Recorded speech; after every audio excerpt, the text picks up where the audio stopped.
కడుపు మాడినప్పుడు అన్నం పెడితే ఆకలి తీర్చినోళ్ళు అవుతారు. ఆకలి చచ్చిపోయినాక కంచం నిండా పెట్టినా ఫాయిదా ఉండదు. తిందామన్నా కడుపులకు ముద్ద దిగదు. అట్లనే పంటలకు అక్కెరున్నప్పుడే యూరియా చల్లాలి. తీరా పంట కోతకొచ్చే ముంగట చల్లుకుంటే మాత్రం ఏం ఫాయిదా ఉంటుంది చెప్పుర్రి. ఇప్పుడు పంటలు పొట్టకొచ్చేటి అవుతున్నది. అయినా యూరియా దొరికేటట్టు లేకుండా అయ్యింది పాపం రైతులకు. బతుకమ్మ బతుకమ్మ కోలు బతుకాగామాయే కోల్ ఆవు యూరియా కట్టలు దొరకక పంట చేతికి రాక పెట్టిన పెట్టుబడికి తగ్గ దిగుబడి రాక రైతుల బతుకులు ఆగం అయినట్టే మరి. అందుకనే ఇగో ఇట్లా యూరియా కట్టలు నడుమిట్ల పెట్టి బతుకమ్మ ఆటలాడి రక్కలు. కరీంనగర్ జిల్లా గోపాల్పూర్ అడ్డరోడ్డు కాడ అక్కలు యూరియా బస్తాలు నడుమిట్ల పెట్టి పాటలు పాడుకుంటూ బతుకమ్మ ఆటలాడుతుంటే గా కార్యానికి పెద్ద చుట్టం లెక్కన అక్కడి ఎమ్మెల్యే గంగుల కమలాకర్ అన్న వచ్చిండు. కొమరంభీం ఆసిఫాబాద్ జిల్లా సీర్పూర్ సొసైటీ ముంగట రైతులది ఒక తిప్పల కాదు. పొద్దుగాల సందకాడ లేచొస్తే పొత్తి కడుపులోకి పోయేడు దానిక సొసైటీల ముంగటనే ఇంటిల్లాదుల డ్యూటీ.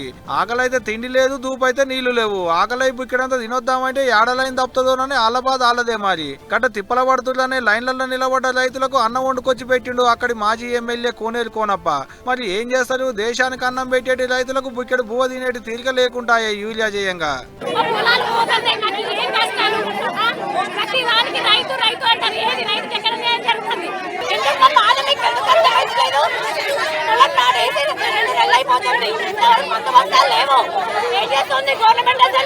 ఇట్లా ఏడ చూసినా ఇదే తిట్టుడు, ఇవే మాటలు. మరి ఏం చేస్తారు, కడుపు మాడితే అట్లనే అనాలనిపిస్తుంది.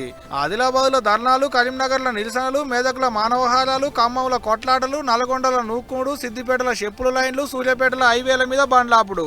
ఓ ఇట ఆడా ఈడని ఏం లేదు, అంతటి ఇదే లొల్లి. ఒక మనతానే కాదుల్లో అటు ఆంధ్రాలో కూడా ఇట్టనే ఉన్నాయి యూరియా కష్టాలు. నెల 2 నెలల సంది ఇదే కాత. ఇంకెంతకాలం సార్లు యూరియా కొరకు గీ తిప్పలు. ఎద్దెడిసిన వ్యవసాయం రైతెడిసిన రాజ్యం బాగుపడదా అంటారు.